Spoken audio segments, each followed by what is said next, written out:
नवरात्रि का दूसरा दिन माँ ब्रह्मचारिणी को समर्पित है। माँ ब्रह्मचारिणी स्मरण शक्ति बढ़ाने वाली माँ हैं। नवदुर्गा के 9 रूप औषधियों के रूप में भी कार्य करते हैं। इसीलिए नवरात्रि सेहत नवरात्रि के रूप में भी जानी जाती है। दुर्गा का दूसरा रूप ब्रह्मचारिणी को ब्राह्मी कहा है।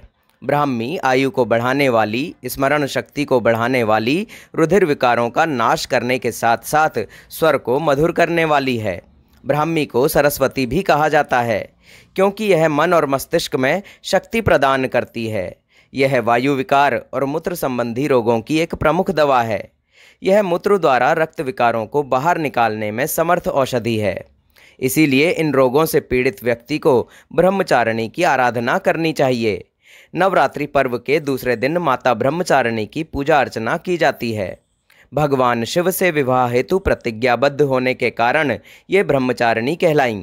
ब्रह्म का अर्थ है तपस्या तथा चारिणी यानी आचरण करने वाली। इस प्रकार ब्रह्मचारिणी का अर्थ हुआ तप का आचरण करने वाली। तो चलिए दोस्तों, जानते हैं माँ दुर्गा के दूसरे रूप ब्रह्मचारिणी की कथा के बारे में। कथा के अनुसार पूर्व जन्म में इस देवी ने हिमालय के घर पुत्री रूप में जन्म लिया था और नारद जी के उपदेश से भगवान शंकर को पति रूप में प्राप्त करने के लिए घोर तपस्या की थी।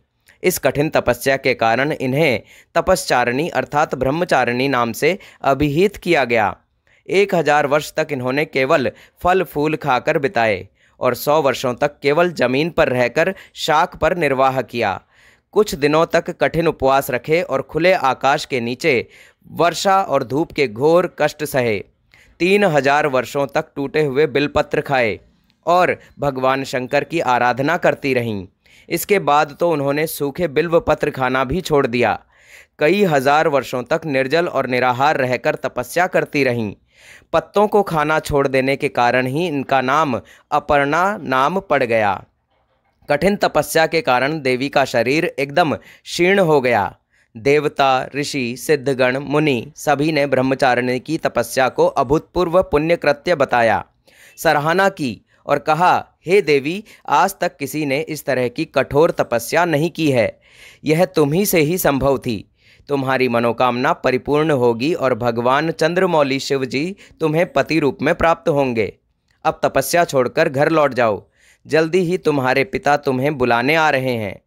इस देवी की कथा का सार ये है कि जीवन के कठिन संघर्षों में भी मन विचलित नहीं होना चाहिए। माँ ब्रह्मचारिणी देवी की कृपा से सर्वसिद्धि प्राप्त होती है। दुर्गा पूजा के दूसरे दिन देवी के इसी स्वरूप की उपासना की जाती है। देवी ब्रह्मचारिणी के दाहिने हाथ में जप की माला है और बाएं हाथ में कमंडल है। देवी ब्रह्मचारिणी साक्षात ब्रह्म का स्वरूप हैं, अर्थात तपस्या का मूर्तिमान रूप हैं। ये देवी भगवती दुर्गा, शिव स्वरूपा, गणेश जननी, नारायणी, विष्णु माया तथा पूर्ण ब्रह्म स्वरूपिणी के नाम से प्रसिद्ध हैं। अंत में कमेंट बॉक्स में जय माँ दुर्गा अवश्य लिखकर जाएं दोस्तों।